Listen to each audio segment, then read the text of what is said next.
Hello friends, this is Renu Yadav and welcome to my channel R Y economics point. आज हम लोग discuss करने वाले हैं मैक्रो इकोनॉमिक्स क्लास 12th का एक चैप्टर, वह आय एवं रोजगार के सिद्धांत। तो चलिए स्टार्ट करते हैं। तो हम लोगों को जो पढ़ना है आय एवं रोजगार के संबंध में सिद्धांत के बारे में। तो आय एवं रोजगार के संबंध में जो भी सिद्धांत दिए गए हैं उन्हें हम रोजगार सिद्धांत कहते हैं। तो रोजगार के मुख्यतः दो सिद्धांत है। पहला है रोजगार का शास्त्रीय या परंपरावादी सिद्धांत, जिसे इंग्लिश में बोलते हैं क्लासिकल थ्योरी ऑफ एम्प्लॉयमेंट, और दूसरा है केन्स का रोजगार सिद्धांत, जिसे कीन्सियंस थ्योरी ऑफ एम्प्लॉयमेंट के नाम से हम लोग जानते हैं। तो इन दोनों के बारे में हम लोग आगे पढ़ेंगे। तो अब हम लोग देखेंगे रोजगार का शास्त्रीय या परंपरावादी सिद्धांत, उसके बाद हम लोग पढ़ेंगे केन्स का रोजगार सिद्धांत। देखिए 20वीं शताब्दी में अगर बात करें तो रोजगार के सिद्धांत के प्रतिपादन का जो श्रेय दिया गया वो केन्स को दिया जाता है। इसके पहले रोजगार का जो शास्त्रीय सिद्धांत था वो बहुत ही ज़्यादा प्रचलित है, ये आप लोग याद रखना। लेकिन केन्स ने इस सिद्धांत को त्रुटिपूर्ण बताया है और अपना एक अलग सिद्धांत दिया है, जिसे हम लोग रोजगार का सिद्धांत कहते हैं और जिसे आय सिद्धांत के नाम से भी हम लोग जानते हैं। तो हम लोग इसमें रोजगार का जो शास्त्रीय या परंपरावादी सिद्धांत के बारे में पढ़ेंगे। तो उससे पहले हम लोग कुछ जान लेते हैं कि जो परंपरावादी अर्थशास्त्री हैं जैसे प्रोफेसर केन्स, उनके कुछ अनुयायी हैं, फॉलोअर्स हैं, जैसे रिकार्डो, उनका नाम इसमें प्रचलित है। दूसरा इनका नाम है जे.एस. मिल, मार्शल पीगू, ये भी इसमें इस सिद्धांत में शामिल हैं। रोजगार के शास्त्रीय सिद्धांत के अनुसार इनकी कुछ मान्यताएं हैं जो हम लोगों को मान्यताओं को पढ़ना है। तो इनकी मान्यताओं के अनुसार अर्थव्यवस्था में सदा पूर्ण रोजगार की स्थिति पाई जाती है। दूसरी मान्यता है कि साधारण परिस्थिति में पूर्ण रोजगार के स्तर पर अर्थव्यवस्था का स्थायी संतुलन होता है। तो ये मान्यताएं हैं रोजगार का शास्त्रीय सिद्धांत का। चलिए आगे देखते हैं। तीसरी मान्यता है कि सरकार का कोई हस्तक्षेप नहीं, अर्थात समाज में आर्थिक स्वतंत्रता।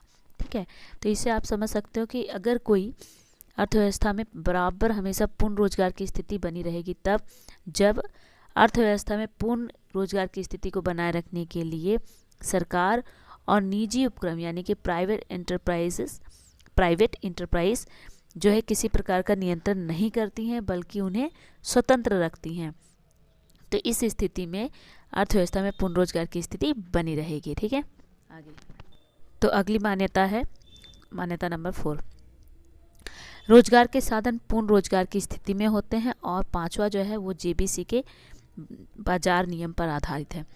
अब मैं इसको बताती हूँ कि चौथा नियम जो क्या कहता है, रोजगार के जो भी साधन हैं वो पूर्ण रोजगार के स्थिति में होते हैं। इसका मतलब ये है कि जो क्लासिकल इकोनॉमिस्ट थे उनका मानना था कि किसी भी उद्योग में, किसी भी फर्म में अधिक मजदूरी या साधन लगे हुए हैं, तो इसका मतलब यह है कि वे किसी दूसरे उद्योग या फर्म से लिए हुए हैं, यानी कि दूसरे उद्योग से लाए गए होंगे जहां उनकी कमी होगी। मजदूर या साधनों को वास्तव में बोल सकते हैं कि एक स्थान के रोजगार एवं दूसरे स्थान के रोजगार के बीच में चयन करना पड़ता है, यानी कि उनको चूज करना पड़ता है, ना कि रोजगार और बेरोजगारी के बीच में। याद रखिएगा ये भी कि जब भी अगर हम लोग एक स्थान के रोजगार और दूसरे स्थान के रोजगार के बीच में अगर बात करें तो मजदूरों को चयन करना पड़ता है उसमें।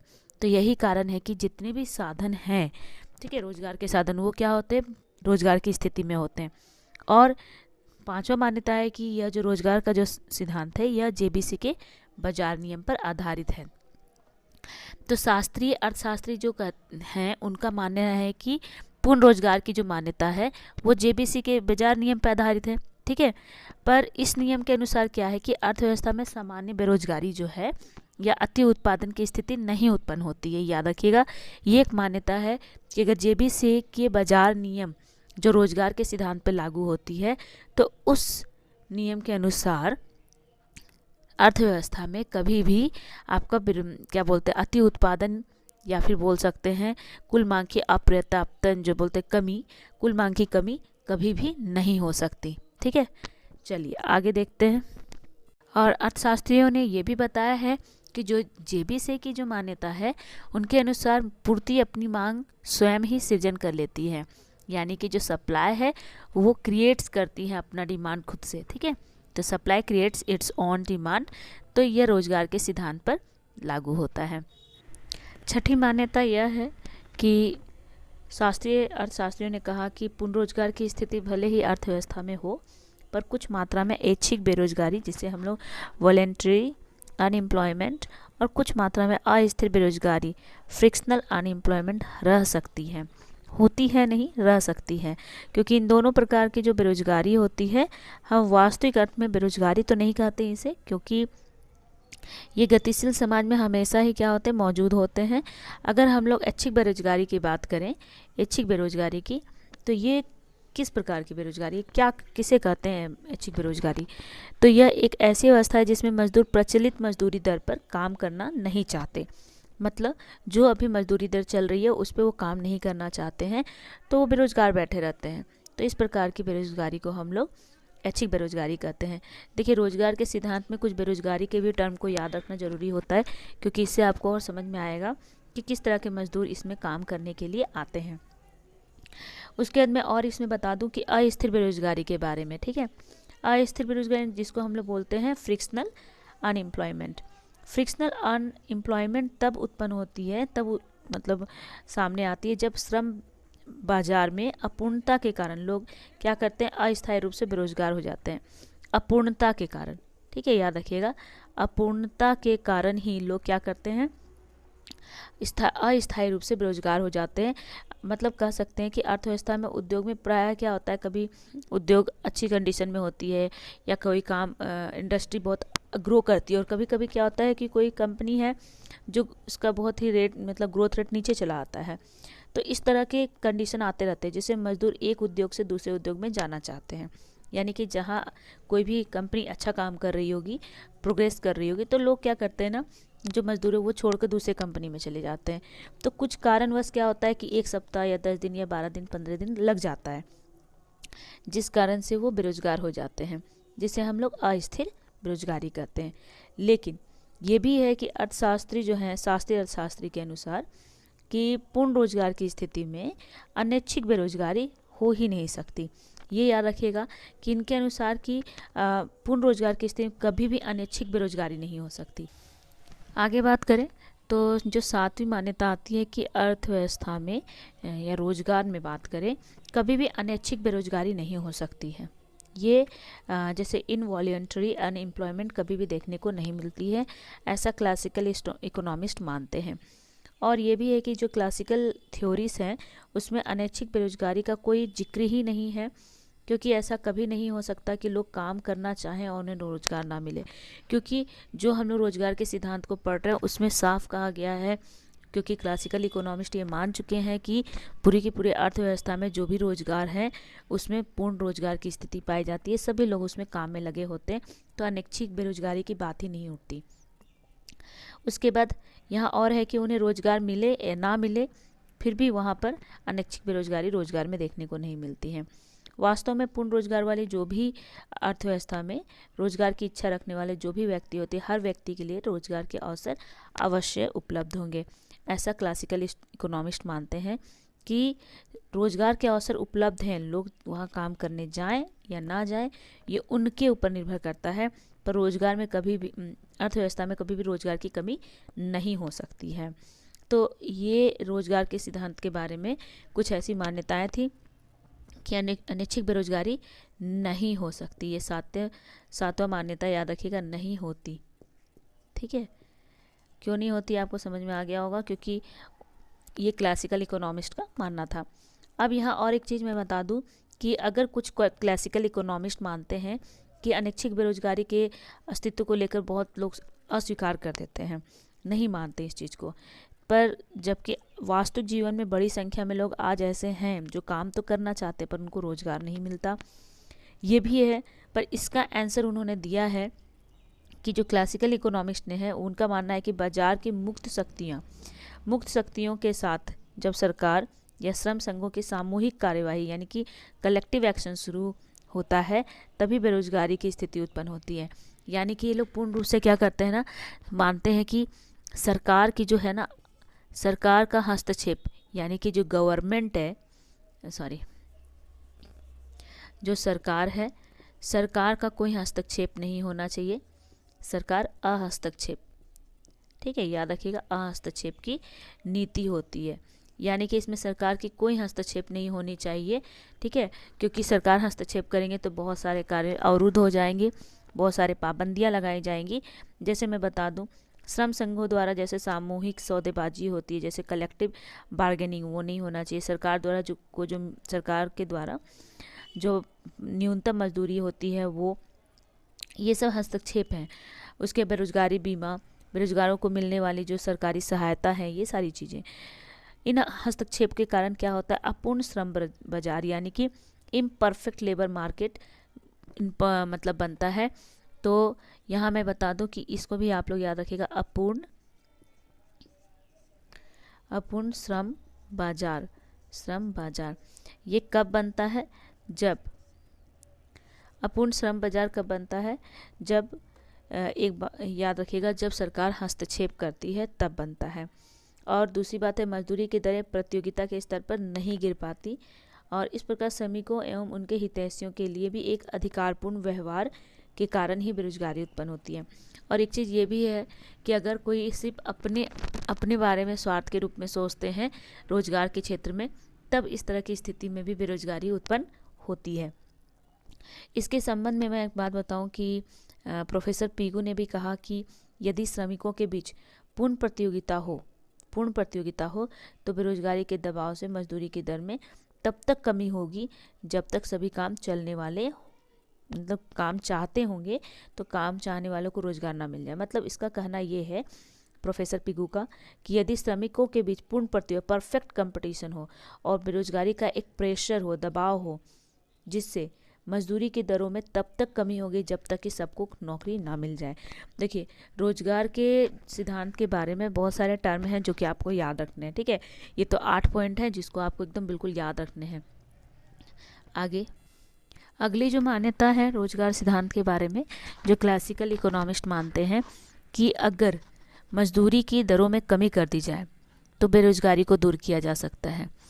अगर आप मजदूरी की दरों में कमी करेंगे, मजदूरी कटौती करेंगे, वेज कट करेंगे, तो क्या लोग काम करना चाहेंगे? क्योंकि जो लोग एक बार ऊंची सैलरी पा रहे हैं, मान लीजिए कि कोई 40,000 रुपये कमा रहा है, अब उसको अचानक आप बोलेंगे नहीं मैं आपको 35,000 देगा, तो कोई भी आदमी काम नहीं करना चाहेगा। वो तो बोलेगा ठीक है मैं दूसरी जगह ट्राई कर लूँगा।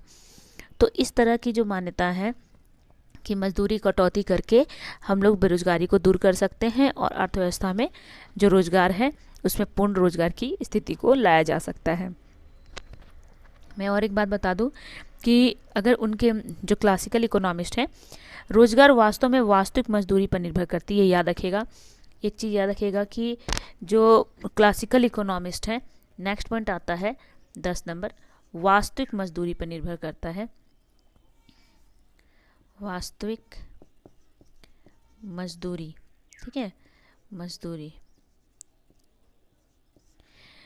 एक चीज़ ये भी याद रखिएगा कि जो आपका रोजगार है, वास्तविक मजदूरी पर रोजगार निर्भर करता है, रोजगार निर्भर करता है। ये भी एक पॉइंट है जिसको आपको मान्यता के रूप में आप याद कर सकते हो। तो अगर कोई भी रोजगार है तो उसमें वास्तविक मजदूरी है तभी रोजगार होंगे, और यदि वास्तविक मजदूरी में कमी की जाती है तो मूल्यों में कमी की जाएगी, घटते हुए मूल्य में अधिक बिक्री होगी, और अधिक बिक्री के चलते क्या होगा, उत्पादन में वृद्धि होगी, जिससे अधिक से अधिक लोगों को रोजगार पे लगाना पड़ेगा। और मजदूरी में कमी होने से बिक्री के साथ मुनाफे में वृद्धि होगी और रोजगार में भी वृद्धि होने का संभावना है। यानी कि अगर आपको मुनाफा में वृद्धि होगा तो रोजगार में भी वृद्धि होगी। ये जो वेज कट थ्योरी दी गई थी, ये भी क्लासिकल इकोनॉमिस्ट के आधार पे दी गई थी, ये भी याद रखिएगा, ठीक है। तो टोटल 10 मान्यता मैंने आपको बताया है इस थ्योरी के लिए। आगे मैं बता दूं कि प्रोफेसर पीगू ने और भी कुछ इसके बारे में बताया कि पूर्ण रोजगार की प्राप्ति के लिए मजदूरी की लोच का होना आवश्यक है।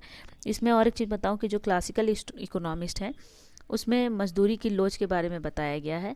ये भी नेक्स्ट है कि मजदूरी की लोच। देखो, मैं बता दूं कि प्रोफेसर पीगू ने कहा कि पूर्ण रोजगार अगर प्राप्त करना है तो क्या होना चाहिए, मजदूरी की लोच होनी चाहिए, मजदूरी में लोच होनी चाहिए, ठीक है। इसका मतलब यह है कि वेज फ्लेक्सिबिलिटी होना बहुत ज़रूरी है। अगर मजदूरी में लोच होगी तो जिसके कारण से मजदूरों की जो मांग और पूर्ति में क्या होगा, हमेशा बैलेंस बना रहेगा। लोच, तो अगर इस तरह की कंडीशन आते हैं तो क्या होगा कि अगर मजदूरी में लोच होगी ना, तो मजदूरों की जो मांग है और पूर्ति दोनों में बैलेंस रहेगा और अर्थव्यवस्था में हमेशा पूर्ण रोजगार की स्थिति पाई जाएगी। तो ये प्रोफेसर पीगू ने कहा था कि जिसके कारण से पूरे के पूरे अर्थव्यवस्था में रोजगार को हम लोग पूर्ण रोजगार को संतुलन को स्थापित कर सकते हैं। तो ये टोटल 11 मान्यता है जिसे आप लोगों को याद रखना है। इसी मान्यताओं के आधार पर ये पूर्ण रोजगार का जो रोजगार का क्लासिकल अर्थशास्त्रियों के द्वारा जो रोजगार का सिद्धांत दिया गया उसे इसमें शामिल किया गया है। आगे देखते हैं, कुछ डायग्राम्स हैं। तो हम लोग पूर्ण रोजगार की स्थिति को इस डायग्राम से स्पष्ट करेंगे। तो मैं बता दूँ, देखिए ओ एक्स अक्ष पर मैंने रोजगार को लिया है जिसे एम्प्लॉयमेंट कहते हैं, और यहाँ पर ओ वाई अक्ष पे मैंने लिया हुआ है वास्तविक मजदूरी जिसे हम लोग रियल वेजेस कहते हैं। अब मैं आपको बता दूँ कि W/PO, ठीक है, याद रखिएगा, जो आपका रोजगार एवं जो वास्तविक मजदूरी है यहाँ पर हम लोगों ने लिया हुआ है। चलिए आगे मैं आपको बताती हूँ कि अगर यहाँ पर जिस बिंदु पर वास्तविक मजदूरी और रोजगार दोनों एक दूसरे को क्या करते हैं, प्रतिच्छेद करते हैं या आपस में मिलते हैं, जहाँ पे बैलेंस होता है, इसी बिंदु को ई मानते इक्विलिब्रियम यानी कि संतुलन की अवस्था मानी जाती है। और माना जाता है कि यह रेखा, यहाँ पे एक रेखा जाती है जिसको हम लोग डिमांड यानी कि मांग वक्र के रूप में जानते हैं। तो यह बतलाती है कि कम मजदूरी की दरों पर क्या होती है, घटती है, यानी कि जो आपकी सीमांत उत्पादकता है यहाँ घटते क्रम में दिखा रहे हैं। और अगर अधिक मजदूरों की मांग की जाए तो यहाँ पर एक सप्लाई, यहाँ पे एक मैं आपको बता दूँ कि सप्लाई रेखा है यानी कि पूर्ति रेखा, ठीक है, क्योंकि आपको पता है कि यह जो रोजगार का जो नियम है वो JBC के नियम को फॉलो करता है या उस पर आधारित है। तो यह दिखलाता है कि ऊंची दरों पर, ऊंची मजदूरी अगर दर है तो श्रमिकों की पूर्ति होगी, ठीक है, याद रखिएगा। यहाँ पर अगर यहाँ पे मजदूरी है आपका WPO तो यहाँ पे ई बिंदु पर दोनों बैलेंस है, ठीक है। पर जैसे ही हम लोग क्या करते हैं, मजदूरी दर को बढ़ा देते हैं, मजदूरी को अगर बढ़ाते हैं तो ये संतुलन बिंदु क्या होता है, ऊपर उठ जाता है, यानी कि WP1 जो है, याद रखिएगा, यहाँ पर देख सकते हैं कि कितनी वृद्धि हो गई, इतनी वृद्धि हो जाती है, यानी कि जो पूर्ति वक्र है वो क्या हो गया, यहाँ पे स्मॉल s, ठीक है, s मान लेते हैं, और D जो है यहाँ पर कम हो गया। यहाँ पे ये याद रखिएगा कि जैसे ही मजदूरी की दर को ऊंचा किया जाता है तो श्रमिकों की पूर्ति तो हो रही है, पर जो आपका जो मजदूरी की जो दर है और श्रम बाजार असंतुलन की स्थिति पैदा हो जाती है, क्योंकि यहाँ पे दोनों क्या थे, एक दूसरे को इंटरसेक्ट कर रहे थे ई बिंदु पर, ठीक है। यहाँ पे आप देख सकते हो इनकी जहाँ डिमांड और सप्लाई एक दूसरे को ई बिंदु पर प्रतिच्छेद कर रहे थे, बराबर थे, संतुलन की अवस्था में थे। पर जैसे ही वास्तविक मजदूरी दर को बढ़ाया गया, मजदूरी की दर को बढ़ाया गया, तो आप देख सकते हो डिमांड और सप्लाई में कितना अंतर आ गया। तो याद रखिएगा यहाँ पे D तथा S की दूरी यानी कि असंतुलन उत्पन्न हो जाती है जो बेरोजगारी को दर्शाता है। लेकिन जब मजदूरी की दर घटती है, नीचे अगर आए, तो यहीं पे मजदूरी की मांग एवं पूर्ति क्या होती है, एक दूसरे के बराबर रहती है, ये मैंने बता दिया। अब NO जो यहाँ पे है, NO, ये याद रखिएगा, ये क्या है, रोजगार की स्थिति को बतला रहा है, ठीक है। और W/PO जो है संतुलित, ये क्या है, यहाँ पे संतुलन है, यानी कि यहाँ पे दोनों इक्वल है, यानी कि रोजगार और वास्तविक मजदूरी दोनों क्या आपस में बराबर हैं। अर्थात अगर बात करें तो कितना बेरोजगारी हो गया और कितना सप्लाई हुआ, ठीक है। तो देखिए डिमांड यहाँ पे पहुँच गया और सप्लाई जो DS है यहाँ पे क्या हो गई कि इतनी जो मात्रा है इन दोनों के बीच में असंतुलन की स्थिति को बतलाता है, यानी कि दोनों एक दूसरे को बराबर कर ही नहीं पा रहे हैं, एक दूसरे को बराबर यानी कि एक पॉइंट पे एक दूसरे को कट नहीं करते, जहाँ दोनों रेखाएं मिलेंगी संतुलन होगा। तो इस तरह से पूर्ण रोजगार की स्थिति उत्पन्न होती है। तो इस प्रकार आप याद रखिएगा, ये जो डायग्राम है जो आपके वास्तविक मजदूरी और रोजगार से संबंधित है, जो आपके रोजगार के सिद्धांत से भी जो रोजगार के सिद्धांत से संबंधित है। तो दोस्तों याद रखिएगा, जितने भी क्लासिकल इकोनॉमिस्ट हैं उनके अनुसार श्रमिक अपनी सामूहिक जो सौदेबाजी होती है, लेन देन, वो अन्य कार्यों द्वारा मजदूरी को ऊंची रखकर अपने साथी श्रमिकों के साथ बेरोजगार बनाने में स्वयं के दोषी हैं, ठीक है। अगर सैलरी कम कर दी जाती है तो लोग क्या करते हैं, खुद को भी बेरोजगार बना लेते हैं, नहीं मुझे छोड़ना है, ठीक है, तो ग्रुप में आके सब छोड़ने शुरू कर देते हैं। बेरोजगारी के जिम्मेदार स्वयं श्रमिक ही होते हैं, चूँकि बेरोजगारी मजदूरी ऊंची दरों का परिणाम है और साथ ही साथ मजदूरी की दरों में कमी लाकर ही बेरोजगारी को कम किया जा सकता है। तो ये था आपका रोजगार से संबंधित सिद्धांत। कुछ मान्यताएं हैं जिनको याद करना होगा। इस रोजगार के सिद्धांत को अगर सच में समझना है, अच्छे से समझना है, तो कुछ चित्र है, जिसको ये डायग्राम है जिसको आप लोग ड्रॉ कर लो। और साथ ही साथ मैं बता दूं इसकी कुछ आलोचनाएं हैं जो मैं आपको बताऊंगी, कुछ आलोचनाओं के बारे में। तो उन आलोचनाओं को भी आज हम लोग कंप्लीट कर लेते हैं। अब मैं आपको बताती हूँ कि कुछ आलोचनाएं हैं, कुछ क्रिटिसिज्म हैं जो इस सिद्धांत के खिलाफ है, यानी कि कुछ इस सिद्धांत में कुछ कमियां देखी गई और इस कमियों को सामने रखने वाले जो है प्रोफेसर केन्स हैं। प्रोफेसर केन्स ने शास्त्रीय सिद्धांत के विरुद्ध में कुछ ऐसी आलोचनाएं दी हैं। तो पहला है इनका, मैं बता दूं, पहला जो इन्होंने बताया है तो वो पॉइंट है, मजदूरी की कटौती से रोजगार में वृद्धि नहीं होती। याद रखिएगा, अगर किसी भी मजदूर की मजदूरी कट कर दी जाए तो हम ये मान लें कि रोजगार में वृद्धि हो जाएगी, ऐसा नहीं होता है, ये केन्स के अनुसार। तो मैं इसको बता देती हूँ कि इसे इंग्लिश में भी, आप जो बच्चे इंग्लिश के देख रहे हैं वो भी लिख सकते हैं। Employment does not increase by wage cut. मैं एक बार फिर से बोलती हूँ, एम्प्लॉयमेंट डज नॉट या doesn't increase by wage cut.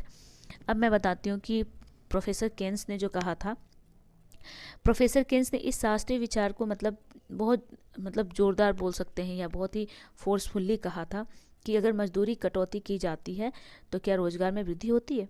नहीं। इस संबंध में प्रोफेसर केन्स की जो आलोचना के दो पक्ष हैं।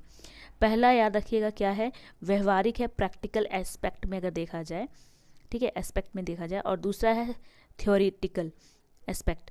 तो दो इन्होंने एस्पेक्ट बताए हैं, दो पक्ष बताए हैं। देखिए मैं इसको बताती हूँ। केन्स ने दो पक्ष बताए, ठीक है। पहला है आपका प्रैक्टिकल है, व्यवहारिक है, और ये भी याद रख लें व्यवहारिक पक्ष दिया था इन्होंने, ठीक है। इस मजदूरी की कटौती में रोजगार में वृद्धि नहीं होती। और दूसरा दिया था सैद्धांतिक दिया था, सैद्धांतिक पक्ष के बारे में बताया था। तो अब यहाँ पे ये मालूम होना चाहिए कि अगर जहाँ व्यवहारिक पक्ष की अगर बात करें, अगर हम लोग इसकी बात करें, प्रैक्टिकल लाइफ की बात करें, तो जो भी आज ट्रेड यूनियंस हैं या श्रमिक संघ हैं, जिसको हम लोग हिंदी में श्रमिक संघ बोलते हैं, वो आज आपके प्रजातांत्रिक समाज में एक मोस्ट इम्पॉर्टेंट पार्ट है, ठीक है, याद रखिएगा। और न्यूनतम मजदूरी और बेरोजगारी सीमा जैसे जो श्रम कल्याण से संबंधित कानूनों को हम लोग नकार नहीं सकते, उसको नेग्लेक्ट नहीं कर सकते। ऐसी अवस्था में जो भी श्रमिक संघ है या श्रम कल्याण से संबंधित कानूनों का विरोध करना अच्छा अर्थशास्त्री होते हुए भी बुरी राजनीति है। एक चीज़ याद रखिएगा, किसी भी अर्थव्यवस्था में अगर हम लोग बात करें कि मजदूरी को कट कर लेंगे तो कल्याण होगा, या फिर बोलेंगे कि अर्थव्यवस्था में रोजगार की स्थिति आएगी, तो किसी भी अर्थशास्त्र के लिए सही नहीं है, अर्थशास्त्री के लिए।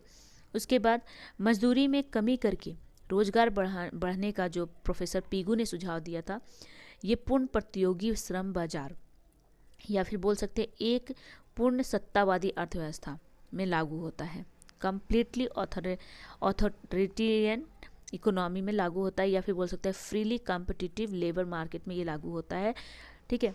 ये आपका किसी भी अन्य अर्थव्यवस्था में लागू नहीं हो सकता, याद रखिएगा। तो प्रोफेसर पी तो आगे और भी आलोचनाएं हैं जिसे हम लोग अभी देखेंगे, चलिए देखते हैं। आगे जो हमारा नेक्स्ट पॉइंट है वो है पूर्ति स्वयं, यानी कि पूर्ति स्वयं मांग का सृजन नहीं करती, यानी कि पूर्ति जो है अपनी मांग का सृजन स्वयं नहीं करती है। Supply does not create it on demand, याद रखिएगा। अब यहाँ पे ध्यान से सुनिए, मैं इसको एक्सप्लेन कर देती हूँ। ये दूसरी आलोचना है जो प्रोफेसर केन्स के द्वारा की गई है।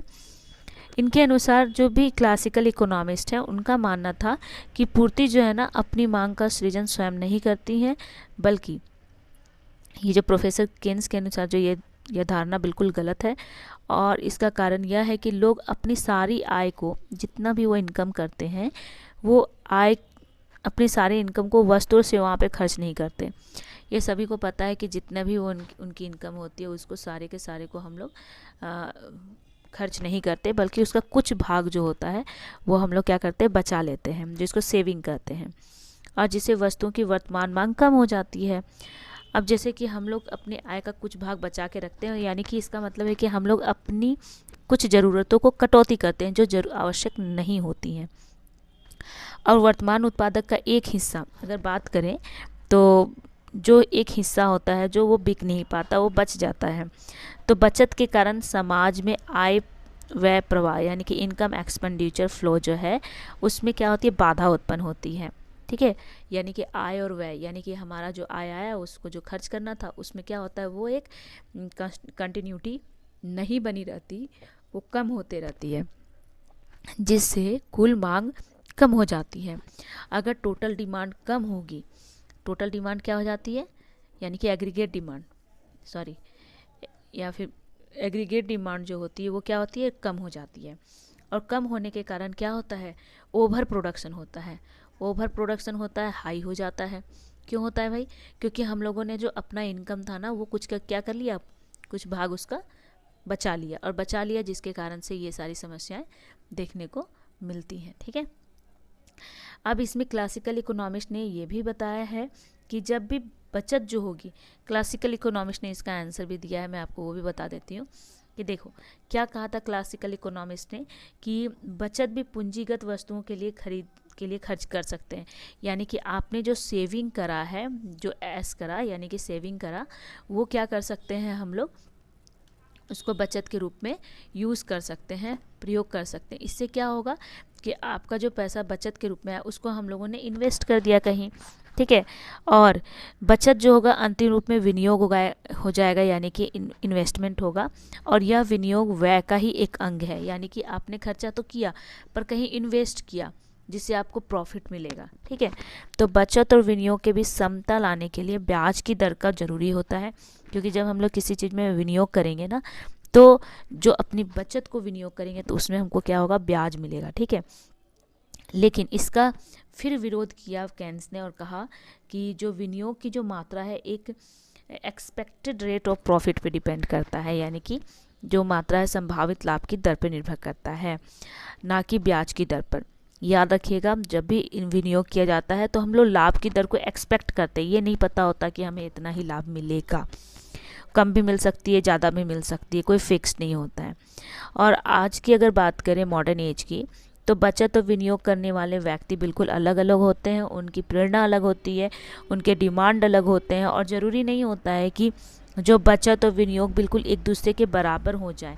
कभी भी बचत और विनियोग कभी भी बराबर हो सकते नहीं, और विनियोग और बचत में कम भी हो जाए तो याद रखिएगा जो प्रभाव पड़ेगा उत्पादक पर, उसकी मांग में कमी होगी, और जब मांग में कमी होगी तो जो वस्तुओं के जो मूल्य करंट प्राइस है उस पर नहीं बेचा जाएगा, और इसी कारण से फिर रोजगार में क्या होगा, रोजगार और आय में कमी होगी, और कमी होगी तो फिर लोग क्या करेंगे, तो ये भी हो, देखिए जब कमी होगी आय में तो ऑटोमेटिक है कि लोग बहुत सारे प्रॉब्लम्स को फेस करेंगे। तो ये सारे कुछ कंडीशंस थे जिसको बताया गया है। ठीक है, तो इसलिए कहा गया है कि जो पूर्ति है ना वो अपनी मांग स्वयं सृजित नहीं करती है। ठीक है, आगे बढ़ते हैं। अगला जो पॉइंट है कि अर्थव्यवस्था में अनैच्छिक बेरोजगारी होती है, हो सकती है। ठीक है, ऐसा क्लासिकल इकोनॉमिस्ट ने माना था। तो मैं बता दूं कि यहाँ पर अर्थव्यवस्था में अनैच्छिक बेरोजगारी कभी नहीं हो सकती, लेकिन उनका यह विचार जो है कि वास्तविक अनुभव के अनुसार अगर बात करें तो अगर डिप्रेशन की स्थिति आती है, मंदी की स्थिति आती है, तो बहुत सारे जो मजदूर होते हैं ना वो चालू दरों पर तो नहीं बल्कि उससे कम दरों पे काम करने के लिए ज़रूर रेडी हो जाते हैं, क्योंकि उनको पता होता है कि अगर हम लोग काम नहीं करेंगे तो फिर उनकी ज़रूरतें जो हैं, उनकी आवश्यकताओं की जो चीज़ें वो कैसे कंप्लीट होगी। तो अप्रचलित मजदूरी पे तो नहीं, बल्कि जब उनको पैसे कहीं से भी कमाने हैं तो कम दरों पे भी काम करना शुरू कर देंगे। उसके बाद और एक चीज़ है कि रोज़गार तो नहीं मिल पाता, पर उनकी बेरोजगारी ना तो ऐच्छिक कही जा सकती है और ना ही अस्थिर बेरोजगारी। यानी कि जो क्लासिकल इकोनॉमिस्ट ने कहा था कि अर्थव्यवस्था में एक ऐसी स्थिति आती है जिसमें अस्थिर और अनैच्छिक बेरोजगारी होती है, पर प्रोफेसर केन्स के अनुसार ऐसी कोई स्थिति नहीं आती, और एक चीज़ मैं बता दूं कि अगर बूम की कंडीशन में, अगर हम लोग डिप्रेशन की अवस्था में श्रमिकों की उत्पादकता में कोई कमी नहीं आती और इस प्रकार अर्थव्यवस्था में अनिच्छित बेरोजगारी हो सकती है। ठीक है, अगर बूम की कंडीशन में क्या होता है, डिप्रेशन की अवस्था में श्रमिकों की अगर प्रोडक्टिविटी में कमी नहीं होती है, तो यानी कि श्रमिक अपना प्रोडक्टिविटी का जो काम है, उत्पादकता की जो काम कर रहे हैं उसमें कमी नहीं करते हैं, तो हो सकता है कि वहाँ पे बेरोजगारी की स्थिति आ सकती है। यानी कि आपको बस तब उस समय नहीं आएगी, पर अगर वो प्रोडक्टिविटी में कमी करते हैं तब आती है। ठीक है, तो श्रमिकों को प्रोडक्टिविटी कम नहीं करनी बल्कि उसको सुचारू रूप से उसी तरह से बढ़ाते रहना है, जिसके कारण से इस तरह की अनिच्छित बेरोजगारी देखने को नहीं मिलेगी। ठीक है, चलिए आगे। अब ये लास्ट जो आपको आलोचना याद रखना है, ये क्या है कि इनके अनुसार अगर बात करें तो इतना आपको याद रखना है कि, तो लाइट कम कर देती हूँ, हाँ देखिए, इसके अनुसार है कि अर्थव्यवस्था स्वतः संतुलित नहीं होती। तो प्रोफेसर केन्स के अनुसार जो क्लासिकल इकोनॉमिस्ट थे, क्लासिकल अगर थॉट की बात करें, क्लासिकल इकोनॉमिस्ट के थॉट की बात करें, तो अर्थव्यवस्था स्वतः संतुलित होती है तथा यह बिना किसी बाहरी मदद के काम करती रहती है, यानी कि इनको बाहर से किसी तरह का हेल्प नहीं चाहिए। क्लासिकल इकोनॉमिस्ट का ये भी विचार वास्तव में जेबी से के बाजार नियम पर आधारित है कि पूर्ति जो है ना वो क्या करती है, मांग का स्वयं सृजन करती है, जिसके कारण पूरी की पूरी मांग और पूर्ति में असंतुलन हो ही नहीं सकता, ऐसा उनका मानना था। ठीक है, ये भी याद रखिएगा। पर क्या सच में ऐसा है? प्रोफेसर केन्स कहते हैं कि अगर ऐसा है तो समाज की संरचना इस प्रकार की होती है जहां अति उत्पादन और अल्प उत्पादन तथा बेरोजगारी की स्थिति ऑटोमेटिक है कि उत्पन्न होती रहती है, और समाज में सभी धनी गरीब के बीच में धन का असमान वितरण होता है। धनी व्यक्ति के पास बहुत ज़्यादा धन होता है और वे सब धन का उपयोग नहीं करते, यानी कि ये नहीं है कि सारे धन का उपभोग कर लेते हैं। और अगर मजदूरों के पास बात करें, गरीबों के पास, तो गरीबों के पास धन की कमी होती है और वो अपनी सारी आवश्यकताएं, जो बुनियादी आवश्यकताएं हैं, उनको पूरा नहीं कर पाते हैं, जिसके कारण से राष्ट्रीय उपभोग बोल सकते हैं या नेशनल कंजम्पशन, नेशनल प्रोडक्शन के बराबर नहीं हो पाता, जिसके कारण से एग्रीगेट डिमांड यानी कि कुल मांग में कमी हो जाती है। और कुल मांग में जब कमी होगी तो अति उत्पादन होगी, और जब अति उत्पादन होगी तो बेरोजगारी की स्थिति उत्पन्न होगी। तो इस प्रकार जो क्लासिकल इकोनॉमिस्ट ने कहा कि किसी भी इकोनॉमी में खुद से क्या होती है, स्वतः संतुलित हो जाती है, पर प्रोफेसर केन्स मानते हैं कि ऐसा नहीं हो सकता। इसलिए अर्थव्यवस्था स्वतः संतुलित नहीं होती है और इसके लिए बाह्य कारकों का होना बहुत ही आवश्यक हो जाता है। तो प्रोफेसर केन्स का विचार है कि मांग और पूर्ति जो है ना संतुलन लाने के लिए हमें गवर्नमेंट का हस्तक्षेप होना ज़रूरी है, याद रखिएगा।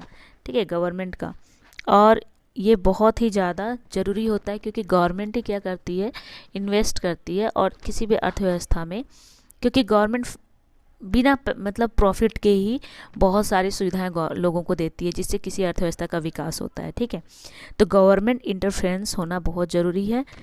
तो ये हो गए आपके टोटल एक क्वेश्चंस को आज हम लोगों ने कंप्लीट कर लिया है। नेक्स्ट वीडियो जो आएगा उसमें हम लोग केन्स का रोजगार सिद्धांत के बारे में पढ़ेंगे। तो ये था आपका पार्ट 1 जो हम लोगों ने कंप्लीट कर लिया। तो आई होप फ्रेंड्स ये वीडियो आपको पसंद आएगा, और प्लीज़ मेरे साथ चैनल को आप लोग सब्सक्राइब करें, मेरी वीडियो को लाइक करें, साथ ही से शेयर भी करें, और प्लीज़ कमेंट्स भी करें। ओके, तो छोटी सी कोशिश है आप लोगों की मदद करने के लिए। Bye and take care.